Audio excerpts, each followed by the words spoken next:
نحن نشكر الأخوان، وكذلك حول موضوع الدعوة. احنا حددنا الدعوة نعمل نص ساعة، لكن الحضور كان متأخر. الحضور كان متأخر.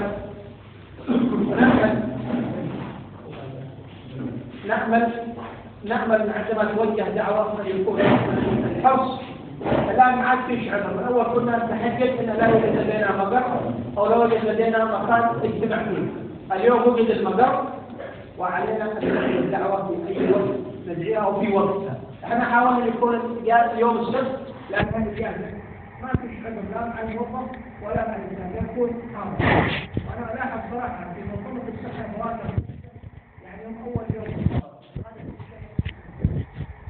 لا أحد المقاومة طرق الكونفرنس الحزبي كلمتين أكثر شخصيتين متعاملة داخل الجنس وواصل مشاركة أيها الأستاذ علي سعد والوالد المعلم صالح معمدان، وكانت كلمتين على مستوى المسؤولية يعني من خلال تجربتكم ومن عليكم.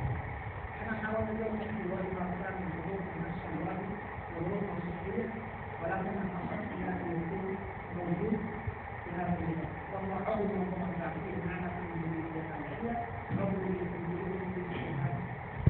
بالنسبة للإعلام الحزبي تم التأكيد على موضوع الإسلام الحزبي، ويوجد لنا بالنسبة لنا في الاتحاد موقع على الإنترنت منظمة الدولة الإسلام الذي الامتحان صمموه الشباب إلى ناس كثير وتحسين الجمهورية اللي لاحظ فيها نحن 4,000 وشوية مشتركين، لكن كلهم من محافظات خارج الشبوة أو خارج البيئات أعداد قليلة، ولهذا من عنده نظام الواسع أو من عنده الإنترنت عليها يكون من شيء.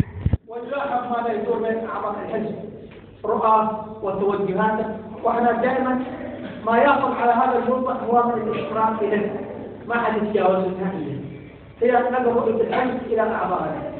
بعد ما شافوا المحافظة موقعنا كان ناجح، استخدموا الموقع على مستوى المحافظة، برضه في أعداد كبيرة مشاركة فيه، ويعتقد أنها 4 مواقع على مستوى الجمهورية كلها اللي أنا لاحظها فيها نشاط معين. هذا ما هو عندي، ولا أحب أن أطيل عليكم.